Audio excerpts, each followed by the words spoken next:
हमारी जीवात्मा का कल्याण होगा।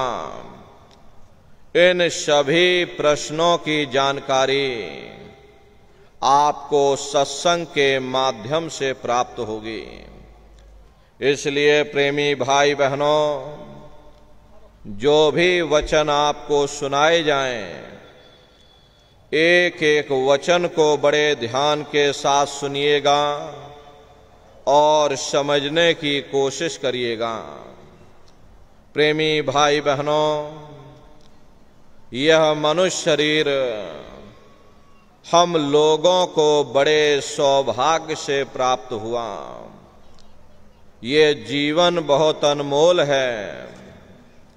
उस परम पिता परमात्मा ने हमको यह जीवन केवल इसीलिए दिया है ताकि हम जीते जी उस प्रभु की भक्ति करके अपनी जीवात्मा का कल्याण करा सकें। ये 5 तत्वों का पुतला, ये पंच भौतिक शरीर हम लोगों को एक निश्चित समय के लिए मिला हुआ। एक निश्चित समय को हम आप नहीं जानते हैं, किंतु जिसका ये मकान है, जिसका ये शरीर है, वो अवश्य ही जानता है। और समय पूरा हो जाने पर मकान मालिक जबरदस्ती इस मकान को खाली करवा देगा। उस समय न जमीन जायदाद काम आएगी, ना ये धन संपत्ति काम आएगी। जीवात्मा को निकाल करके इस शरीर से बाहर कर दिया जाएगा। ये शरीर हमारा आपका यहीं जमीन पर गिर पड़ेगा, क्योंकि जीवात्मा के निकल जाने के बाद में ये शरीर सिर्फ एक माटी का पुतला है, उससे ज्यादा कुछ भी नहीं। इसीलिए महात्मा समझाते हैं कि भाई मिली नरदेह यह तुमको, बनाओ काज कुछ अपना और पचो मत इस जग में, जानियो रैन का सुपना। प्रेमी भाई बहनों, जैसे रात में हम लोग स्वप्न देखते हैं, हालांकि उस समय पर हमें स्वप्न सच मालूम पड़ता, असली प्रतीत मालूम होता, लेकिन जब हम लोग सुबह उठते हैं, जब हमारी आंखें खुलती हैं, तब हमें होश आता कि नहीं भाई, हम तो स्वप्न देख रहे थे, ये सब भ्रम है। ठीक उसी प्रकार से ये दुनिया भी 10-20-100 साल का स्वप्न है। अब आप कहोगे हम जाग रहे, परंतु प्रेमी भाई बहनों, ऐसा हरगिज नहीं है।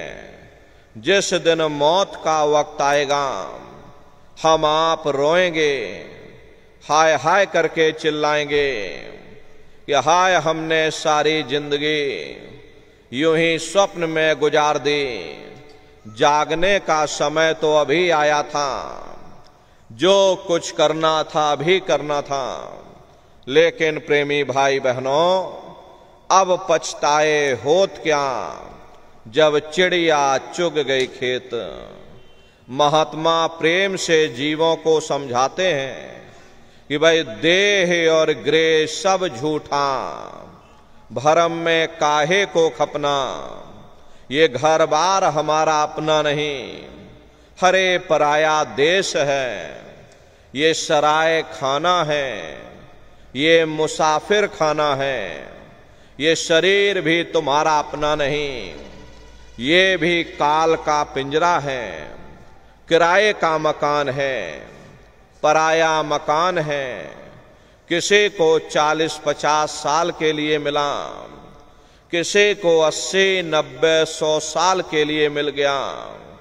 जितने जितने श्वास उस मालिक ने बख्शे हैं, उसे भुगतने के बाद में हमें शरीर को यहीं छोड़ जाना। श्वास दुधारा नित ही जारी, एक दिन खाली चाम। प्रेमी भाई बहनों, एक तालाब पानी से चाहे कितना भी क्यों ना भरा हो, आप एक छोटी सी नाली काट कर खोल दीजिए, तालाब में छोटा सा छेद कर दीजिए, तो सारा पानी ही तालाब से बाहर निकल जाएगा। ठीक उसी प्रकार से हमारा ये शरीर भी श्वासों का भंडार है। जब तक श्वासों का भंडार जारी है, हम दुनिया के काम काज में फंसे हुए, दुनिया के कारोबार में हम आप उलझे हुए, लेकिन जिस वक्त ये श्वासों का भंडार खाली होगा, अरे टेलीफोन खड़क जाएंगे, तार पहुंच जाएंगे, संदेश पहुंच जाएंगे, सब रिश्ते नातेदार, सब कुटुंब परिवार वाले, सब अड़ोस पड़ोस वाले मिनटों सेकंडों में इकट्ठा हो जाएंगे। प्रेमी भाई बहनों, जिस शरीर से तुम इतना प्रेम किया करते थे, उसे कोई एक रात भी घर में रखने को तैयार नहीं होता, मामूली कष्ट नहीं होता। मौत के समय में घन घोर पीड़ा होती है, जन्मत मरत दुसह दुख हुई। सहजो बाई ने बयान किया है कि सहजो मौत आईया, अंग अंग दिया तोड़, और हिया जरे छाती फटे, उठे पीर घन घोर। गुरु महाराज सत्संग में फरमाते थे कि जैसे 1,00,000 बिच्छू एक साथ मिल करके हमारे शरीर पर डंक मारें, उससे भी लाखों करोड़ों गुना ज्यादा मौत के समय में दर्द होता है। जब मृत्यु आती है तो किस तरह से प्राण निकलते हैं, प्राणों के निकलने की क्या प्रक्रिया होती है, पहले उसे आप अच्छी तरह से समझ लीजिए। सिमटत भास श्वास उठ जावे, और प्राण पति जब सिमट समावे, उस समय हमारी श्वासें रुक जाती, शरीर की चेतना पीछे सिमटने लगती, तो सबसे पहले गुदा चक्र ही टूटता है। क्योंकि गुदा चक्र में पृथ्वी का वास होता है। गुदा चक्र टूट करके ऊपर इंद्रिय चक्र में समा जाता, इंद्रिय चक्र में जल का वास होता, यानी जल ने पृथ्वी को घोल दिया। फिर जब इंद्रिय चक्र टूटेगा तो ऊपर नाभि चक्र में समा जाएगा। नाभि चक्र में अग्नि का वास होता, यानी अग्नि ने फिर जल को सुखा दिया। ये नीचे से सिमटाव होता है, नीचे से ऊपर की ओर सिमटाव होता। फिर जब ये नाभि चक्र टूटेगा तो हृदय चक्र में समा जाएगा। हृदय चक्र में वायु का वास होता, यानी वायु ने अग्नि को अपने में समाहित कर लिया, और इस तरह से वायु आकाश में उड़ गई। ये आंखों की पुतलियां ऊपर पलट जाती हैं, मुंह खुला का खुला रह जाता। हरे महात्मा समझाते हैं कि भाई जब यह कर्म कला उपजावे और बुद्धि सुरत की आन दबावे, जब यह जीवात्मा पांचों तत्वों को लांग करके जल पृथ्वी अग्नि वायु आकाश पांचों तत्वों को लांग करके ऊपर आती है, तो काल दाढ़ में आन दवानी, और जब ढर के नैनन से पानी, जब काल अपनी दाढ़ में दबाता है उस समय नेत्रों से पानी निकलता, इंद्रियां टूट टूट करके चकनाचूर हो जाती, सब रिश्ते नातेदार खड़े रह जाएंगे, डॉक्टर वैद्य हकीम सब आपको घेरे रह जाएंगे, लेकिन उस समय आपको कोई बचा नहीं पाता। हरे यमदूत आते हैं, प्राणों की डोरी को तोड़ देते और जीवात्मा को खींच करके इस शरीर से बाहर कर दिया जाता। जैसे ही ये जीवात्मा शरीर से अलग हुई, ये शरीर हमारा मिट्टी हो जाता। फिर इस मिट्टी को एक रात अपने घर में कोई रखने को तैयार नहीं होता।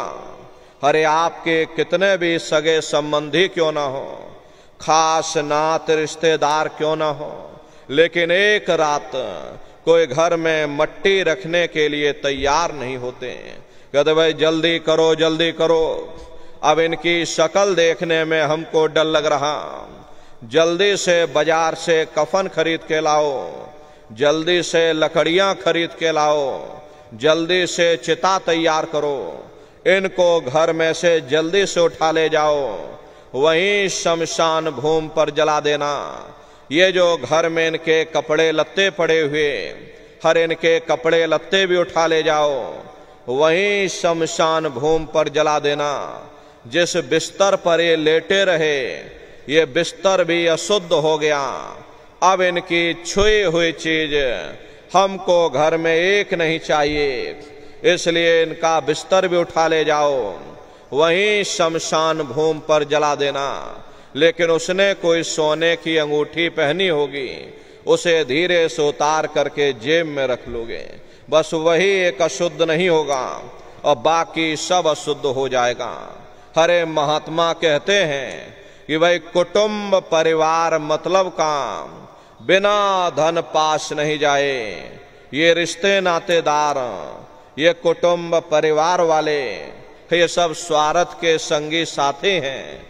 हरे प्रेमी भाई बहनों, आज तुम्हारी जेब में पैसा है तो सब जैसे तैसे तुमसे रिश्तेदारियां कायम कर लेंगे, लेकिन आज जेब खाली हो जाए तो कोई किसी को याद करने वाला नहीं। 13 दिन बाद 13वीं मना दोगे, लड्डू पूड़ी पकवान बना करके खिला दोगे, फिर जाने वाले को कोई याद नहीं करता।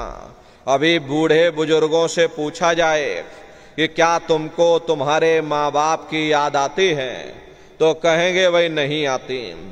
अरे क्यों नहीं आती? तुम्हारे माँ बाप थे, तुमको पाला पोसा बड़ा किया, खुद बेचारे भूखे रहे होंगे, तुम्हारा पेट पाला होगा, तुम माँ के घर में उल्टे लटके हुए थे, सिर इनका नीचे था और पैर इनके ऊपर थे। उस समय इन्होंने मुझसे प्रार्थना की थी कि हे मालिक, मुझे एक बार मौका दे दो, मुझे एक बार ये मनुष्य शरीर दे दो, हम भजन करेंगे, भक्ति करेंगे, हम अपनी जीवात्मा का कल्याण करेंगे। तो मैंने इनकी प्रार्थना को स्वीकार कर लिया और इनको मैंने ये मनुष्य शरीर दे दिया और कह करके मैंने भेजा था कि भाई ये मनुष्य शरीर ये किराए का मकान है, ये तुम्हारा अपना नहीं है।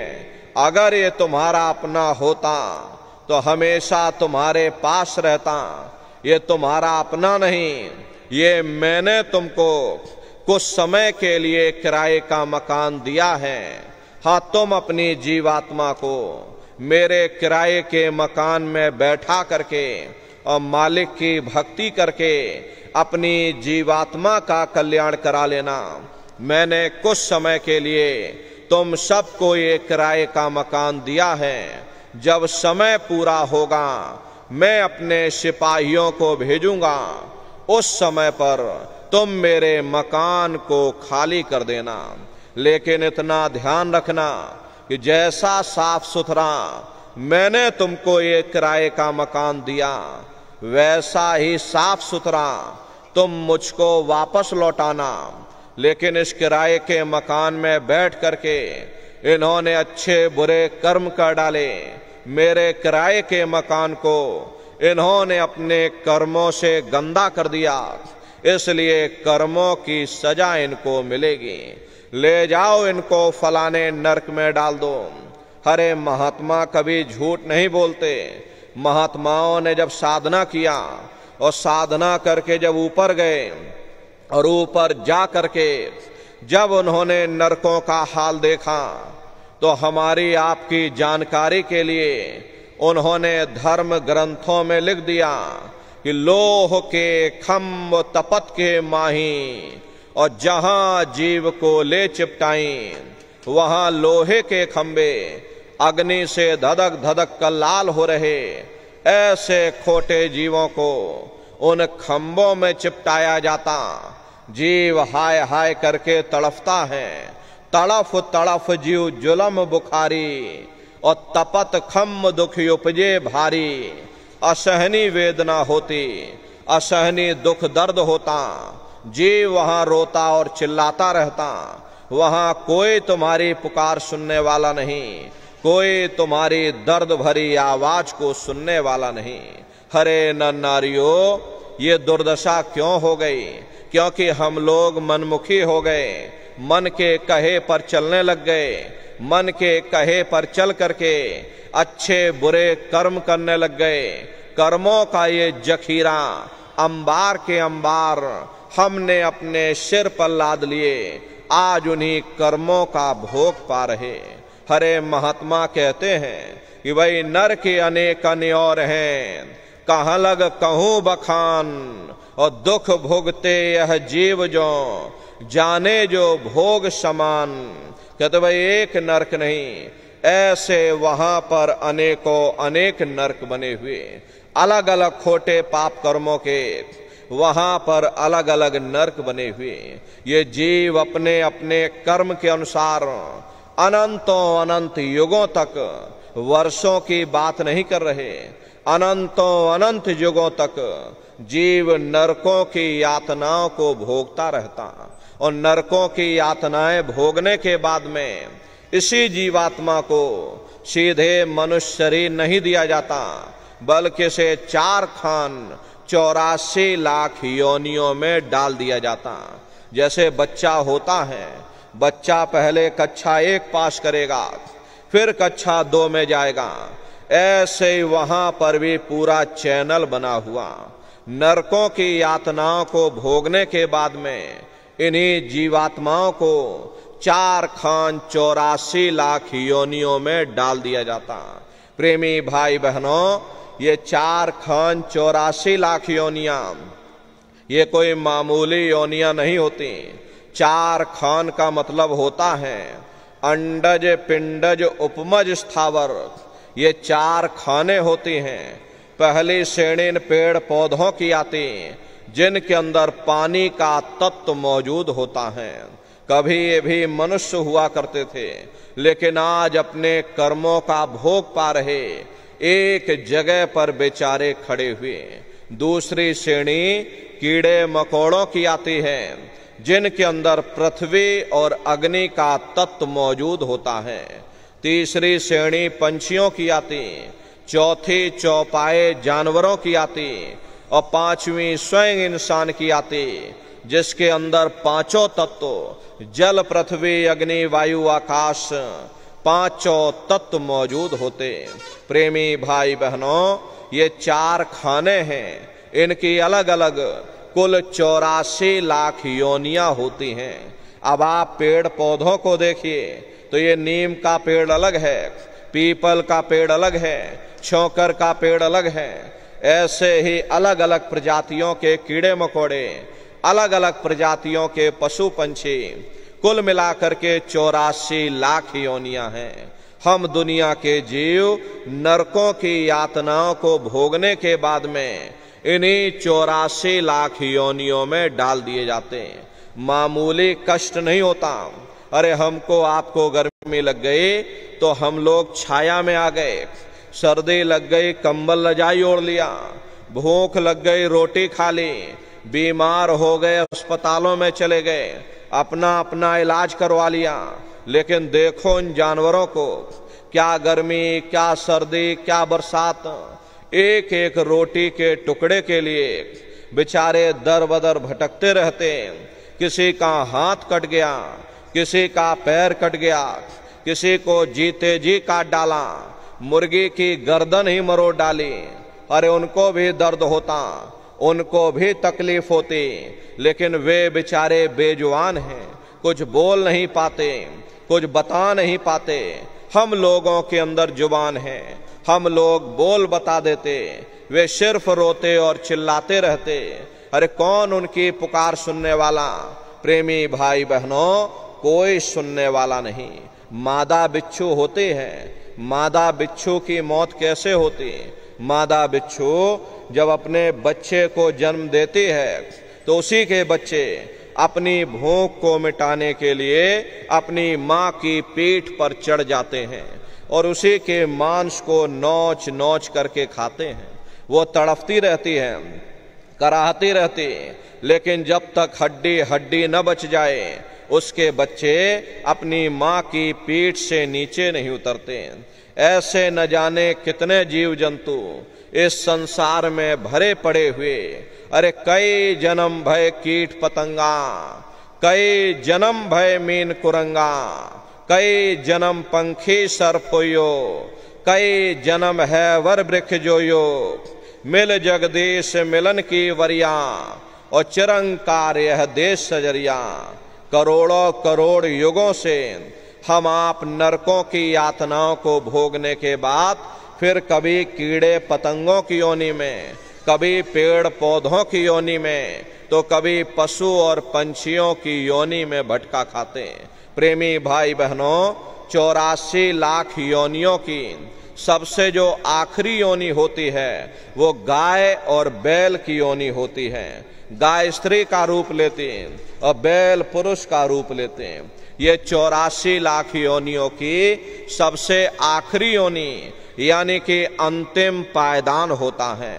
उसके बाद तब जाकर के हम लोगों को दोबारा फिर से मनुष्य शरीर प्राप्त होगा। इसीलिए कहा गया कि बड़े भाग्य मानुष तन पाया और कोट जन्म जब भटका खाया। कोटान कोट जन्म जन्मांतरों तक अलग अलग योनियों में भटकने के बाद में तब बड़े सौभाग्य से हम लोगों को ये मनुष्य शरीर प्राप्त हुआ। बड़े से बड़े देवी देवता भी इस शरीर को पाने के लिए तरसते हैं, क्योंकि इसी मनुष्य रूपी मंदिर में बैठ करके हम उस परमात्मा की भक्ति कर सकते। इसीलिए संतों महात्माओं ने इस पंच भौतिक शरीर को सच्चा हरि मंदिर कहकर याद किया। ये हरि मंदिर यह शरीर है और ज्ञान रतन प्रकट होए, ये असली हरि मंदिर है। जब भी वो मालिक मिलेगा इसे हरि मंदिर के अंदर मिलेगा। इसी पंच भौतिक शरीर को गुरु नानक शाह हमने नर नारायणी देह कहकर याद किया। ये वो देह है जिसमें नारायण स्वयं विराजमान है। वो नारायण जब भी मिलेंगे तो मैं तुम्हारे अंदर मिलेंगे। यही कबीर साहब ने लिखा कि जो तिल माही तेल है, जो चकमक में आग, और तेरा साईं तुझ में, और जाग सके तो जाग। जिस तरह से तिल में तेल होता है, पत्थर में अग्नि होती है, ठीक उसी तरह से वो मालिक हरेक के घट घट में, हरेक के वजूद के अंदर बैठा हुआ। यही आपकी धर्म पुस्तकों में भी लिखा, अरे मोको का धूड़े रे बंदे, मैं तो तेरे पास में, और ना तीरथ में ना मूरत में, मैं तो हूँ विश्वास में। ना मैं तीरथ में मिलूंगा, ना मैं मूरत में मिलूंगा, ना मैं अन्य किसी कर्म कांड में मिलूंगा, ना मैं ग्रंथों में मिलूंगा, ना मैं पोथियों में मिलूंगा, ना मैं किताबों में मिलूंगा। चाहे सारी उम्र बैठ करके तुम किताबें पढ़ते रहो। प्रेमी भाई बहनों, आप अपनी बुद्धि से विचार करिएगा। अगर खाना बनाने की किताब सारी उम्र बैठ करके पढ़ते रहोगे कि भाई खाना ऐसे बनता है और खाना वैसे बनता है, खाने में नमक डाला जाता और खाने में तेल डाला जाता, तो कभी तुम्हारा पेट नहीं भर सकता। जब तक आप खाना बनाओगे नहीं, उसे स्वयं खाओगे नहीं, कभी तुम्हारा पेट नहीं भर सकता। हम वेदों की निंदा नहीं करते, हम ग्रंथों की निंदा नहीं करते, हम गीता कुरान बाइबल की निंदा नहीं करते। अरे वेद शास्त्र गीता कुरान बाइबल कहती है कि भाई मनुष्य के अंदर अंड खंड ब्रह्मांड है, स्वयं वो परमात्मा इसके अंदर बैठा।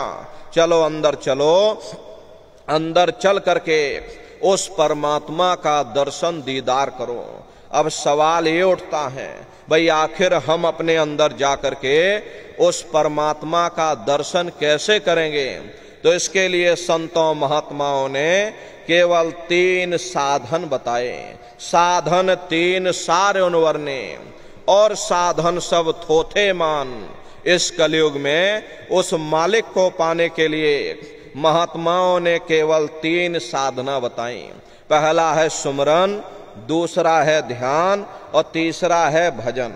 सुमरन कहते हैं मालिक को याद करना, ध्यान कहते हैं अपनी दृष्टि को एकाग्र करना, और भजन कहते हैं कान में उंगली डाल करके उस शब्द को सुनना, उस नाम को सुनना, उस देववाणी आकाशवाणी को सुनना जो 24 घंटे तुम्हारे अंदर गूंज रही। प्रेमी भाई बहनों, ये सुरत शब्द नाम योग की साधना है। संतों का जो इतिहास रहा, संतों के इतिहास में सबसे पहले कबीर साहब आए, जिन्होंने सुरत शब्द नाम योग की साधना जारी की। उसके बाद गुरु नानक साहब आए। गुरु नानक साहब ने भी सुरत शब्द नाम योग की साधना जारी की। उसके बाद और भी महात्मा आए, कबीर, नानक, दादू दरिया, भीखा, रविदास, पलटू, जगजीवन। चित्रकूट में आप चले जाइए, गोस्वामी जी महाराज जिन्होंने रामचरित्र मानस बनाई, उन्होंने भी सुरत शब्द नाम योग की साधना जारी की। अरे आपके राजस्थान की धरती पर मीराबाई हुई, सहजोबाई हुई, उन्होंने भी उस मालिक को पाया तो सुरत शब्द नाम योग की साधना करके पाया। प्रेमी भाई बहनों, ये सुरत शब्द नाम योग की साधना है। इस साधना की 3 क्रियाएं हैं, सुमरन, ध्यान और भजन। तो कैसे आप लोग सुमरन करोगे, कैसे ध्यान और भजन करोगे, अच्छी तरह से समझिएगा और फिर घर पर बैठ करके करिएगा। तो सबसे पहले सुमरन कैसे किया जाएगा? सुमरन करने के लिए एक माला आप लोग ले लेना। ये देखिए प्रेमी भाई बहनों, 108 दाने की ये माला है। अपने अपने घरों में बैठ करके बाहर से अपनी आंख को बंद कर देना, दोनों आंखों के मध्य भाग में अपने ध्यान को रोक करके और दाने दाने पर जय गुरुदेव नाम का उच्चारण करिएगा। हर दाने पर जय गुरुदेव नाम, हर दाने पर जय गुरुदेव नाम, जय गुरुदेव, जय गुरुदेव, जय गुरुदेव, कुल 108 बार करिएगा। दोबारा इसी जगह फिर वापस आ जाओगे। जब आप जय गुरुदेव नाम का उच्चारण करोगे तो दोनों आंखों के मध्य भाग में अपने ध्यान को रोक करके और दाने दाने पर जय गुरुदेव नाम का उच्चारण करिएगा। जिसको आप याद कर रहे हो, एक समय ऐसा आएगा वो अंतर में तुम्हारे सामने प्रकट हो जाएगा। उसके स्वरूप को देख लेना, फिर उसी के स्वरूप को याद करके जय गुरुदेव नाम का सुमरन सभी नए प्रेमी भाई बहन करिएगा। दूसरी बार फिर यहीं से जय गुरुदेव नाम का सुमरन, तीसरी बार फिर यहीं से जय गुरुदेव नाम का सुमरन। इस तरह से कुल 8 बार जय गुरुदेव नाम का सुमरन सभी नए प्रेमी भाई बहन करिएगा। 8 बार करने के बाद ये माला आप रख देना। प्रेमी भाई बहनों, ये जय गुरुदेव नाम किसी साधारण इंसान का नाम नहीं, ये स्वयं उस सनामी महाप्रभु का नाम है। समय समय पर संत महात्मा अपने अपने समय पर आकर के अपनी साधना के द्वारा उस मालिक के नाम को जगाते हैं, उस मालिक के नाम को सिद्ध करते हैं। जैसे कबीर साहब आए, उन्होंने साहिब नाम सिद्ध किया। गुरु नानक साहब आए, उन्होंने वाह गुरु नाम सिद्ध किया। गोस्वामी जी महाराज आए, उन्होंने राम नाम सिद्ध किया। मीराबाई आई, उन्होंने गिरधर नाम सिद्ध किया। इसी तरह से हमारे गुरु महाराज जय गुरुदेव नाम सिद्ध करके गए। जय गुरुदेव नाम का जहाज लगा कर गए। अगर इस जहाज पर सारी दुनिया बैठेगी, ये जहाज सारी दुनिया को पार करेगा। नए जीवों के लिए नामदान की प्रक्रिया को और सरल से सरल किया गया। वरना बहुत से पुराने पुराने प्रेमी हैं, और अगर उनसे पूछ लिया जाए कि भाई जरा नाम रूप स्थान गाजे बाजे बता दो, तो वो तक भूल जाते। इतने पुराने हो करके आज तक याद नहीं कर पाए, तो बड़ा भारी दोष लगता है। इसीलिए नए जीवों के लिए ये रास्ता और सरल से सरल किया गया, ताकि चाहे बूढ़े बुजुर्ग हों, चाहे बगैर पढ़े लिखे लोग हों, चाहे बच्चे बच्चियां हों, आसानी से आप लोग समझ जाओ और सुमरन ध्यान भजन कर सको। एक है साध है सब सद है, सब साध है सब जाए। पहले अपने गुरु की उंगली पकड़ लो, क्योंकि गुरु तुम्हारा सच्चा रहबर है। अरे गुरु गोविंदो खड़े काके लागू पाई, और बलिहारी गुरु आपने जिन गोविंद दियो बताई। महिमा उन्हीं की है जिन्होंने गोविंद को लखा दिया। इसीलिए कहा जाता है कि गुरुर ब्रह्मा गुरुर विष्णु गुरुर देवो महेश्वर, और गुरुर साक्षात पर ब्रह्मा तस्मै श्री गुरुवे नमः। इसलिए प्रेमी भाई बहनों, जय गुरुदेव नाम का सुमरन सभी नए प्रेमी भाई बहन सबसे पहले करिएगा। सुमरन करने के बाद में फिर आप ध्यान पर बैठिएगा। दूसरा है ध्यान, और ध्यान कहते अपनी दृष्टि को एकाग्र करना, अपनी दिव्य दृष्टि को खोलना। कैसे ध्यान करोगे जरा अच्छी तरह से समझ लो। अपने अपने घरों में पलथी मार करके बैठिएगा। शरीर को ज्यादा टाइट मत कर देना। बहुत से प्रेमी क्या करते हैं कि अपने शरीर को बिल्कुल टाइट कर देते हैं। अब शरीर को ही आप ऐसे टाइट कर दोगे तो ये शरीर आपका थक जाएगा और फिर शरीर ढीला पड़ जाएगा। इसलिए पहले से ही अपने शरीर को बिल्कुल ढीला छोड़ देना। जितना आप आराम से बैठोगे उतना आपके लिए अच्छा रहेगा। तो ढीले बदन से बैठिएगा। आंखों को धीरे से बंद कर देना। इन आंखों पर भी कोई जोर मत देना। जैसे सोते समय धीरे से आंख को बंद करते हो, ऐसे धीरे से आंख को बंद कर देना। दोनों आंखों के मध्य भाग में दूर सामने देखिएगा। सामने आपको अंधेरा दिखाई पड़ेगा। बस उसी अंधेरे में एक जगह पर आप अपनी दृष्टि को एकाग्र करिएगा। होशियारी यही रहे ये आंखों की पुतलियां हिलने ना पाए। शुरुआती समय में ये आंखों की पुतलियां हिलेंगी, लेकिन जब आप अभ्यास करोगे, करत करत अभ्यास ते और जड़मत होत सुजान, जब अभ्यास करते रहोगे तो आंखों की पुतलियां हिलना बंद हो जाएंगी। तो दूर सामने अंधेरे में एक जगह पर आप अपनी दृष्टि को रोकिएगा, या उस अंधेरे को ही आप देखते रहना। एक टक हो करके सामने अंधेरे को देखते रहिएगा। दृष्टि अपने आप एकाग्र हो जाएगी, और जैसे ही आपकी दृष्टि उस अंधेरे में एकाग्र होगी तो सुई की नोक के बराबर काले में भी काला बिंदु, बड़ा चमकीला बिंदु होगा, तारे की तरह चमचम चमचम चमकेगा, वो सामने आपको दिखाई पड़ जाएगा। जब वो चमकदार बिंदु सामने दिखाई पड़ जाए तब आप अपनी दृष्टि को उस बिंदु पर एकाग्र करिएगा। जब आप अपनी दृष्टि बिंदु पर एकाग्र करोगे तो बिंदु के चारों तरफ से बड़ा भारी प्रकाश निकलेगा। चक्र की तरह से बहुरंगी प्रकाश होगा, और वो प्रकाश धीरे धीरे बड़ा होता चला जाएगा।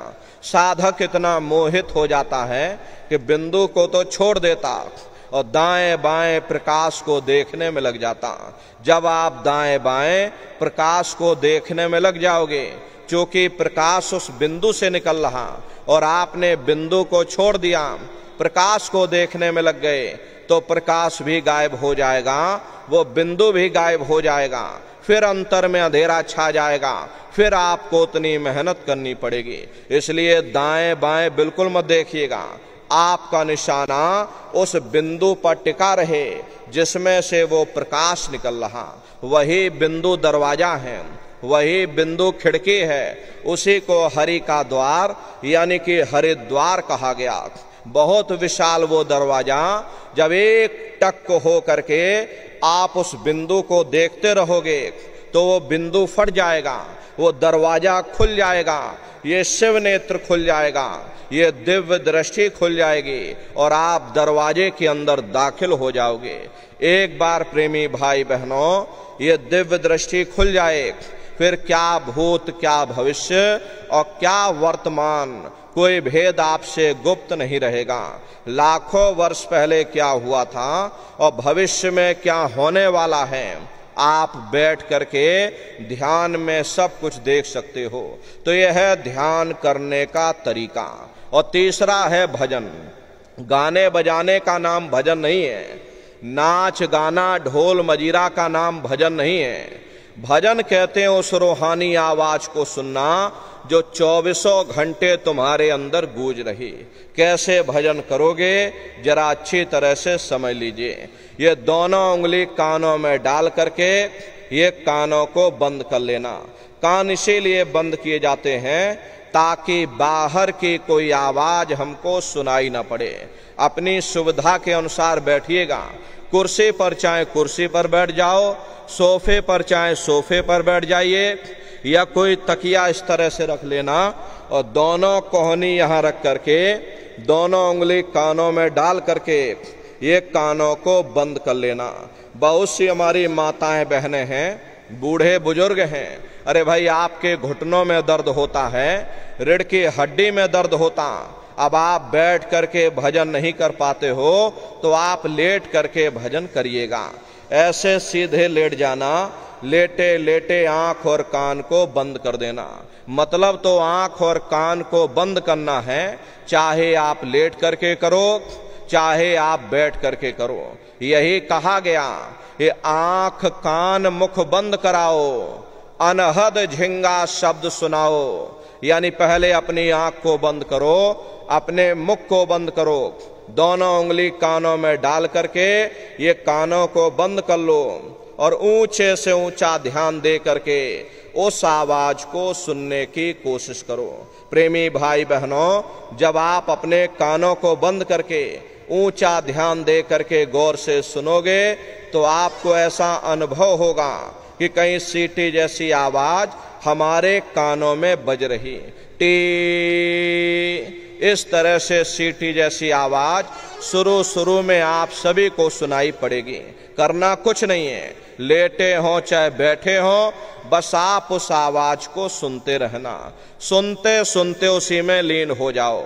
जब आप उसमें लीन हो जाओगे तो कुछ समय बाद में दोबारा आपको अनुभव होगा कि कहीं बड़ी दूर से एक महीन आवाज, घंटे और शंख की आवाज हमारे कानों में बज रही है। जैसे मंदिरों में घंटियां बजती हैं, टन टन टन, इसी तरह से घंटे और शंख की आवाज सुनाई पड़ेगी।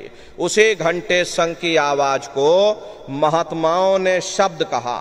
अरे आपकी धर्म पुस्तकों में लिखा है कि पोथी पढ़ पढ़ जगमुआ, पंडित भया न कोई, और 2.5 अक्षर प्रेम काम, पढ़े सो पंडित होई। दुनिया वाले कहते हैं कि 2.5 अक्षर का मतलब प्रेम है। प्रेम नहीं है, प्रेम में तो मात्रा लगी हुई है।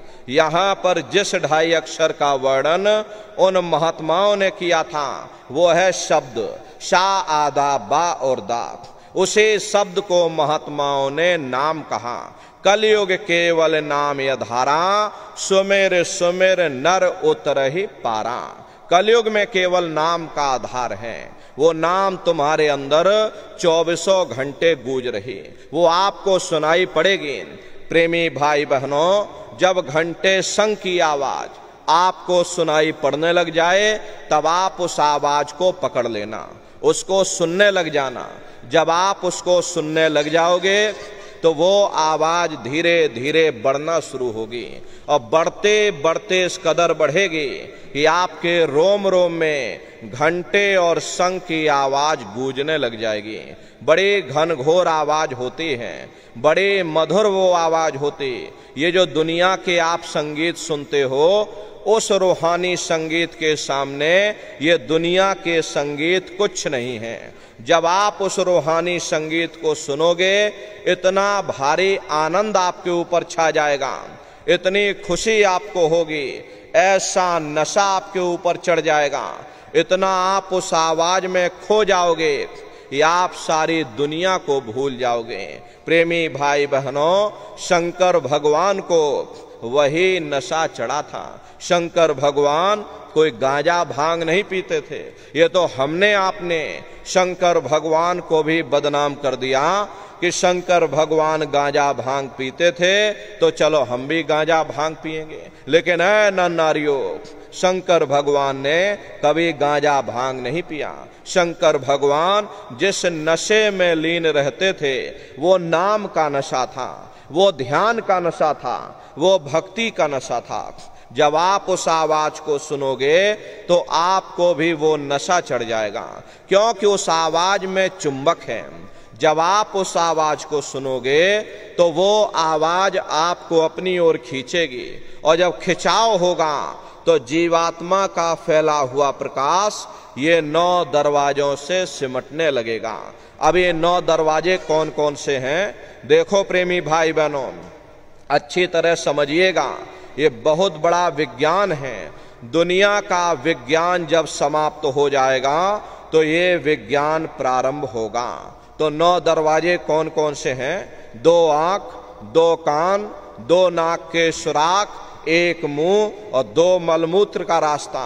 ये शरीर के 9 दरवाजे हैं। सबसे पहला दरवाजा गुदा चक्र आता है। गुदा चक्र में गणेश जी वास करते हैं। गणेश जी वहां के मालिक हैं। ये 4 दल का कवल है। यहाँ पर पृथ्वी तत्व पाया जाता है। उसके ऊपर इंद्रिय चक्र आता है। इंद्रिय चक्र में ब्रह्मा जी वास करते हैं। ये 6 दल का कवल है। यहाँ पर जल तत्व पाया जाता। उसके ऊपर ये नाभि चक्र आता है। नाभि चक्र में विष्णु जी वास करते हैं। ये 8 दल का कवल है। यहाँ पर अग्नि तत्व पाया जाता। उसके ऊपर ये हृदय चक्र आता। हृदय चक्र में शिव जी वास करते हैं। ये 12 दल का कवल है। यहाँ पर वायु तत्व पाया जाता। अरे वास तो वो ऊपरी मंडलों में करते हैं, लेकिन उनका प्रकाश, उनकी किरणें इन चक्रों पर पड़ती हैं। उसी के ऊपर एक कंठ चक्र आता है। यहाँ पर आद्या महाशक्ति की किरणें पड़ती हैं और ये 16 दल का कवल है। और आप सबसे ऊपर, तुम्हारी जीवात्मा सबसे ऊपर दोनों आंखों के मध्य भाग में बैठी है, जहां पर देवियां बिंदी लगाती हैं और पुरुष जहां पर टीका लगाते हैं। ये बिंदी और टीका यहाँ पर हम लोग इसीलिए लगाते हैं क्योंकि यहीं पर हमारी जीवात्मा बैठी है, उसका श्रृंगार किया जाता है। तो 10वां द्वार है जहां पर तुम्हारी जीवात्मा बैठी हुई। इसी 10वें दरवाजे पर बैठ करके ये जीवात्मा अपने प्रकाश को 9 दरवाजों में फैलाती है, जिससे आपका ये शरीर चलता है, आपके हाथ और आपके पांव चलते हैं। जब आप भजन करोगे और घंटे शंख की आवाज को सुनोगे तो उस आवाज में चुंबक है, वो आवाज आपको अपनी ओर खींचेगी। और जब खिंचाव होगा तो जीवात्मा का फैला हुआ प्रकाश ये 9 दरवाजों से सिमट करके यही 10वें दरवाजे पर इकट्ठा हो जाएगा। और जैसे ही यहाँ पर इकट्ठा हुआ, तुरंत शब्द जीवात्मा को खींच करके इस शरीर से बाहर कर देगा। फिर आप अपनी आंखों से देखिएगा कि हमारा शरीर ये है और हम ये खड़े। आप अपने शरीर से अलग हो जाओगे। जैसे चिड़िया होती है, चिड़िया घोंसले से निकल करके आसमानों की उड़ान भरती है, शाम को फिर अपने घोंसले में आ जाती है। ऐसे ही तुम्हारी ये जीवात्मा इस शरीर रूपी घोंसले से निकल करके ब्रह्मांडों की सैर करेगी, देवी देवताओं के दर्शन करेगी, राम और कृष्ण के दर्शन करेगी और घूम करके फिर अपने शरीर रूपी घोंसले में वापस चली आएगी। प्रेमी भाई बहनों, ये ब्रह्मा विष्णु महादेव जिनकी सारी दुनिया पूजा करती है, आप सभी लोग ब्रह्मा विष्णु महादेव की पूजा करते हो, लेकिन कभी आपने ये पता नहीं लगाया भाई जिनकी हम पूजा कर रहे हैं आखिर ये हैं कौन, ये कहाँ पर रहते हैं, ये क्या काम करते हैं, और इनके माँ बाप कौन हैं, राम कौन है, कृष्ण कौन है, ईश्वर कौन है, ब्रह्म कौन है, पार ब्रह्म कौन है, ये कहाँ पर रहते हैं। तो जरा संक्षिप्त में आप समझिएगा, क्योंकि अगर हम इसका वर्णन करेंगे तो लाखों वर्ष लग जाएंगे, एक लोक का वर्णन नहीं कर पाएंगे, इतने विशाल लोक ऊपर बने हुए। इसीलिए संक्षिप्त में आपको हम बता रहे हैं कि किन किन मंडलों को पार करते हुए तुम्हारी ये जीवात्मा अपने 5वें मंडल पर यानी कि सचखंड में पहुंचेगी। प्रेमी भाई बहनों, जब आप भजन करोगे और घंटे शंख की आवाज को पकड़ लोगे और उस आवाज को पकड़ करके जब आप शरीर रूपी घोंसले से बाहर निकल जाओगे तो उसी घंटे शंख की आवाज को पकड़कर ये जीवात्मा ब्रह्मांडों की चढ़ाई करती है। पलक झपकते यह जीवात्मा खरबों जोजन ऊपर चली जाती। ये सूरज चांद सितारों को पार करने के बाद सबसे पहले जो आपको लोक मिलेगा उसे महात्माओं ने शिवलोक कहा।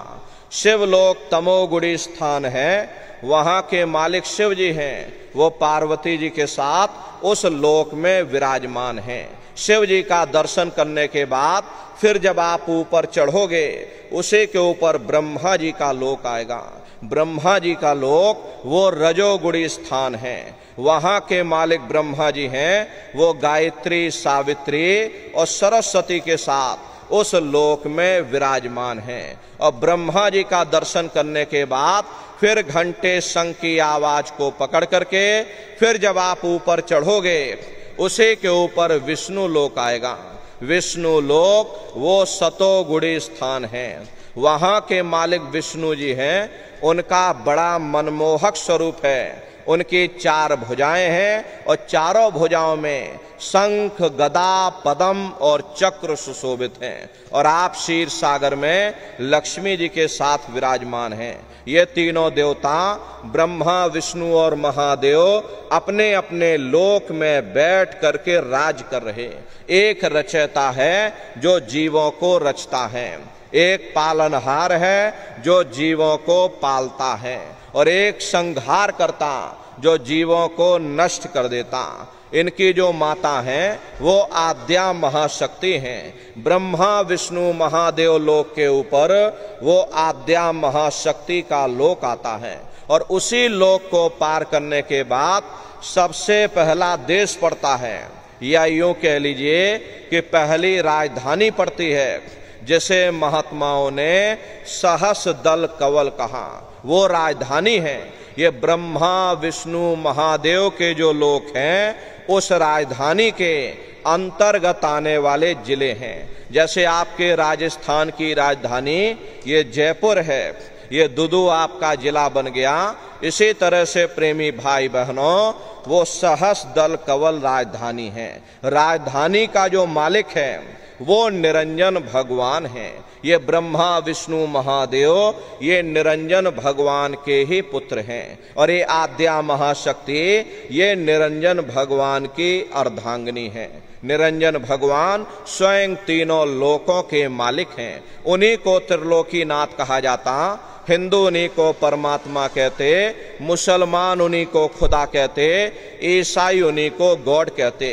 ये जल एक है, जल को चाहे आप नीर कह लो, चाहे पानी कह लो, या चाहे वाटर कह लो। इसी तरह प्रेमी भाई बहनों वो परमात्मा भी एक है। घंटे और शंख की आवाज जो हर इंसान के अंदर गूंज रही वो आवाज उन्हीं के मुखार बिंद से हो रही। निरंजन भगवान का जो स्वरूप है वो ज्योतिष स्वरूप है। 1000 बाती की अखंड ज्योति वहां पर बराबर जल रही है। हम आप यहाँ पर ज्योत जलाते हैं, ये तो हम आप यहाँ नकल करते।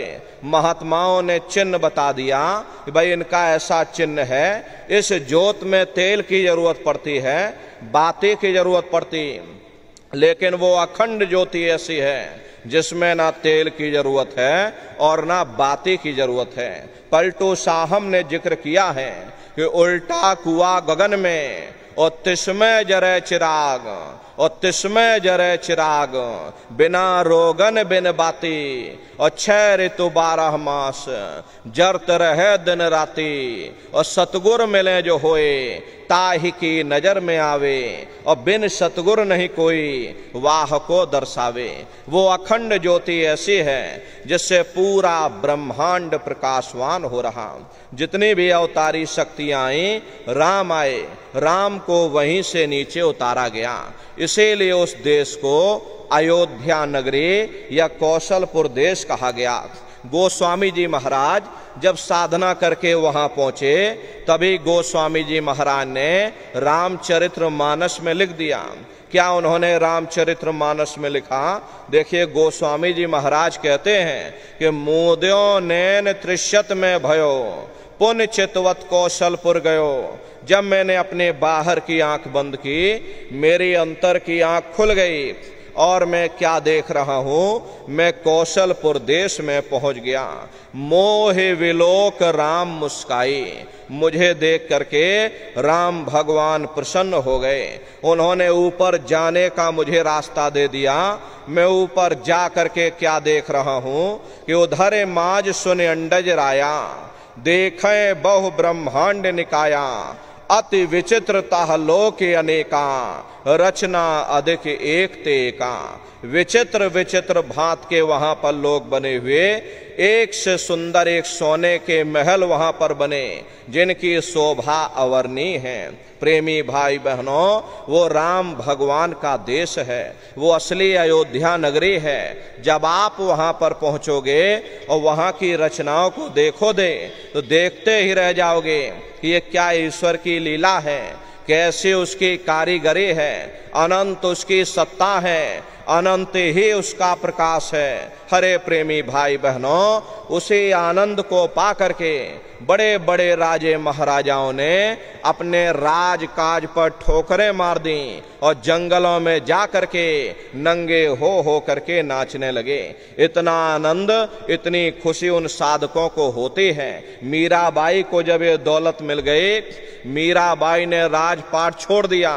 मीराबाई कहने लगी, मैं मिल जाए पाए पीऊ अपना, तब मेरी पीर बुझानी, और मीरा सुरत शब्द सहलानी। कबीर साहब को जब ये दौलत मिल गई और अन्य महात्माओं को जब ये दौलत मिल गई, वहां पर पहुंच करके जब उन्होंने देखा तो कलम तोड़ करके लिख दिया, ये अचरज देखा भारी साधो, अचरज देखा भारी रे, और बिना बजाए निस्दिन बाजे, घंटा शंख नगारी रे, और बहरा सुन सुन मस्त होत है, तन की खबर बिसारी रे, और बिन भूमि के महल बना है, तामे ज्योति उजारी रे, अंधा देख देख सुख पावे, और बात बतावे सारी रे, और जीता मरकर फिर जी जावे, बिन भोजन बलधारी रे, और ब्रह्मानंद संत जन बिरला, कोई समझे बात हमारी रे। प्रेमी भाई बहनों, वो राम भगवान का देश है, वो असली अयोध्या नगरी है। राम जी का दर्शन करने के बाद फिर तुम्हारी ये जीवात्मा दूसरे मंडल के शब्द को पकड़ करके दूसरे मंडल की चढ़ाई करेगी। शाम तज श्वेत को गहना, सुरत को तान धुन सुनना, और बंक के द्वार धस बैठो, और त्रिकुटी जाए कर लेना। उसी के ऊपर दूसरा देश आता है जिसे महात्माओं ने त्रिकुटी देश कहा। वहां के जो मालिक हैं वो ब्रह्म हैं, वहीं से मन और माया की उत्पत्ति हुई, वहीं से 3 गुण, रजोगुण, तमोगुण, सतोगुण, तीनों गुणों की उत्पत्ति वहीं से हुई। ये जो आपके वेद हैं, अरे वेदों को सारी दुनिया पढ़ती है, वेदों की भी उत्पत्ति उसी स्थान से हुई है। महात्मा कहते हैं कि त्रिकुटी महल में विद्या सारा, घन हर गरजे बजे नगारा, और लाल वरण सूरज उजियारा। वहां पर दो धुनें, बादलों की गर्जन और मृदंग की आवाज उस लोक में गूंजती रहती है। जैसे पहले स्थान पर राम भगवान के देश में घंटे और शंख की आवाज होती है, ऐसे ही दूसरे मंडल पर यानी कि ब्रह्म के देश में बादलों की गर्जन और मृदंग वहां पर बजता रहता। ओम का जाप बराबर वहां होता रहता। ब्रह्म का जो स्वरूप है लाल वरण सूरज उजियारा। ये सूरज कुछ नहीं है, ऐसे लाखों लाख सूर्य इकट्ठे करोगे तो वहां का एक सूर्य बनेगा। प्रेमी भाई बहनों, ब्रह्म का जो स्वरूप है वो सुबह के लाल सूर्य के समान है, इसीलिए वहां का पूरा ब्रह्मांड लाल है। जहां तक आपकी निगाह जाएगी ब्रह्म देश में चारों तरफ आपको लाल ही लाल नजर आएगा। महात्मा जब साधना करके वहां पहुंचे तभी महात्माओं ने लिख दिया, लाली मेरे लाल की और जित देखूं त लाल, और लाली देखन मैं गई और मैं भी हो गई लाल। वो पूरा ब्रह्मांड ही लाल है। तो जितने साधक वहां पहुंच जाते हैं उन सभी को योगेश्वर कहा जाता है। जैसे व्यास जी हुए, वशिष्ठ जी हुए, वाल्मीकि जी हुए, इन सब की पहुंच वहीं तक थी। इसीलिए कहा गया कि वाल्मीकि भय ब्रह्म समाना। जब इनकी जीवात्मा वहां पहुंची और जब इन्होंने ब्रह्म का दर्शन किया तो इनका स्वरूप भी ब्रह्म के समान यानी कि ब्रह्म स्वरूप हो गया। तो जितने साधक वहां पहुंच जाते हैं उन सभी को योगेश्वर कहा जाता है। योगेश्वर भगवान श्री कृष्ण उसी देश में वास करते हैं। ये जो ब्रह्म देश है वो श्री कृष्ण भगवान का ही देश है और श्री कृष्ण भगवान वहीं पर रहते हैं। ये बाहर की जन्माष्टमी नहीं है जो आप लोग मनाते हो, ये तो आप नकल करते हो। महात्माओं ने कहा था भाई सही मायने में तुम जन्माष्टमी कब मनाओगे? जब तुम्हारी ये जीवात्मा पांच तत्व जल पृथ्वी अग्नि वायु आकाश और तीन गुण रजोगुण तमोगुण सतोगुण, पांच तत्व और तीन गुणों से परे होकर के ब्रह्म देश में पहुंच करके जब कृष्ण भगवान का दर्शन कर लोगे तब सही मायने में जन्म अष्टमी मनाई जाएगी। वहां कृष्ण भगवान का दर्शन करने के बाद फिर तुम्हारी ये जीवात्मा तीसरे मंडल के शब्द को पकड़कर तीसरे मंडल की चढ़ाई करेगी। आगे पहुंची सुन झंकार, ररंकार धुन सुनी पुकार, आगे श्वेत शून्य है भाई और मान सरोवर पैठ नहीं। उसी के ऊपर तीसरा देश आता जिसे महात्माओं ने शून्य देश कहा, उसी को रारंग देश कहा जाता, उसी को अक्षर और नेति कहा जाता। वहां के जो मालिक हैं वो रारंग पुरुष यानी कि पार ब्रह्म पुरुष हैं। वहां किंगरी और सारंगी दो धुनें उस लोक में गूंजती रहती है। पार ब्रह्म पुरुष का जो स्वरूप है वो पूर्णमासी के चंद्रमा के समान बड़ा ही मनमोहक स्वरूप है। इसी स्थान पर प्रेमी भाई बहनों एक बहुत बड़ा अमृत का सरोवर बना है जिसे महात्माओं ने मान सरोवर कहा। जब तुम्हारी ये जीवात्मा उस मान सरोवर में स्नान कर लेगी तो जन्म जन्मांतरों के मैले पाप कर्म साफ हो जाएंगे। हरे यहाँ के पानी से तुम्हारे कर्मों की सफाई नहीं होने वाली। ये बाहर का पानी तुम्हारे शरीर के मैल को धो सकता है, लेकिन जो पापों का मैल है, जो अंतःकरण में कर्मों की ये जो गंदगी जमा है, वो जब साफ होगी जब आप तीसरे मंडल पर पहुंच करके उस गंगा में डुबकी लगाओगे। उसमें स्नान करने के बाद ये जीवात्मा हंस रूप हो जाती है। हंसन मिले हंसा हो जाए, मिले जो अमी आहारा है। जीवात्मा का खुद का प्रकाश उस अमृत के सरोवर में स्नान करने के बाद 16 सूर्य के बराबर हो जाता। तो फिर यही जीवात्मा चौथे मंडल के शब्द को पकड़कर चौथे मंडल की चढ़ाई करती है। दो पर्वत के संग निहारो, भंवर गुफा ते संत पुकारो। दो पर्वतों को पार करने के बाद वो बड़ा सुंदर देश आता जिसे महात्माओं ने भंवर गुफा कहा। वहां के जो मालिक हैं वो सोहंग पुरुष हैं, और सोहंग पुरुष का दर्शन करने के बाद ताके परे धाम सतनामा, और बीन बजे सतलोक ठिकाना। सोहंग देश के ऊपर वो पांचवा देश आता जिसे महात्माओं ने सचखंड देश कहा। वो सचखंड देश अजर अमर अविनाशी सदा एक रस रहने वाला देश है। वहां न काल है, न कर्म है, न दुख है, न संताप है, न पुण्य है, न पाप है। जो जीवात्माएं वहां पहुंच जाती हैं हमेशा के लिए जन्म मरण के बंधनों से आजाद हो जाती हैं। वहां के जो मालिक हैं वो सतपुरुष भगवान हैं जिनके रोम रोम में खरबों खरब सूरज चांद सितारे प्रकाशवान। वही हमारे आपके सच्चे मालिक हैं, वही हमारे आपके सच्चे पिता हैं। अरे हमको आपको वहीं से नीचे उतारा गया, फिर शब्द को पकड़ करके शब्द शब्द पौड़ी पर चढ़कर और पहुंचो सचखंड सतनाम। तो शब्द की सीढ़ी हर मंजिल पर लगा रखी। आपने भजन किया, घंटे संग की आवाज को पकड़ा तो आप पहले मंडल पर चढ़ जाओगे। वहीं पर आपको दूसरे मंडल का शब्द सुनाई पड़ेगा, उसे आप पकड़ लोगे तो दूसरे मंडल पर चढ़ जाओगे। ऐसे ही शब्द दर शब्द, मंजिल दर मंजिल तुम्हारी ये जीवात्मा अपने देश सचखंड में पहुंच जाती। तो शब्द कब पकड़ में आएगा? जब आप भजन करोगे। अब भजन कैसे किया जाएगा जरा अच्छी तरह समझ लो। ये आंख और कान को बंद करिएगा लेकिन मन को रोकिएगा। ऐसे समय पर तुम्हारा ये मन जरूर भागेगा। अभी आप यहाँ बैठे हो लेकिन प्रेमी भाई बहनों शरीर यहाँ बैठा लेकिन मन आपका सारी दुनिया में भाग रहा। किसी को पानी पीने जाना है, मन पानी पीने पहुंच गया। कोई बाल बच्चों को घर में छोड़कर आया, मन बाल बच्चों में पहुंच गया। कोई दुकान दफ्तर छोड़ करके आया, मन दुकान दफ्तर में पहुंच गया। कोई खेती बाड़ी छोड़ करके आया, शरीर बेचारा यहाँ बैठा और मन खेत में जुताई कर रहा। तो ऐसे भजन से कोई लाभ नहीं होगा।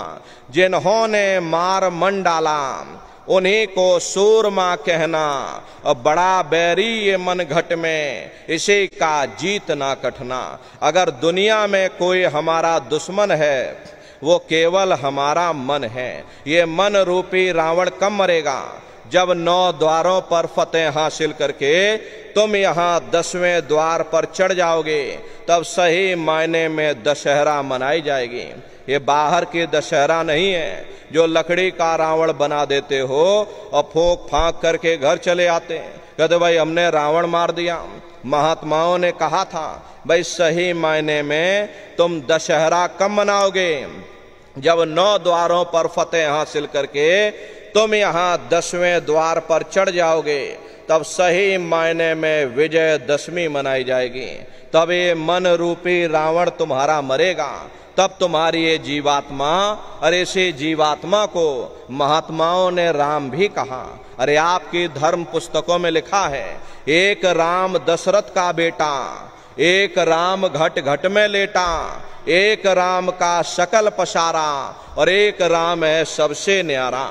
एक वो राम है जो अयोध्या के वासी हैं, और एक राम घट घट में लेटे, यानी हमारी आपकी जीवात्मा जो हर एक के अंदर मौजूद है। महात्माओं ने कहा भाई एक वो राम है, और एक राम का सकल पसारा, यानी पहले स्थान के मालिक वो निरंजन भगवान जिनको दुनिया त्रिलोकीनाथ कहती है, जिनका ये पूरा पसारा पूरा संसार है। महात्माओं ने कहा भाई एक वो राम है, और एक राम है सबसे न्यारा।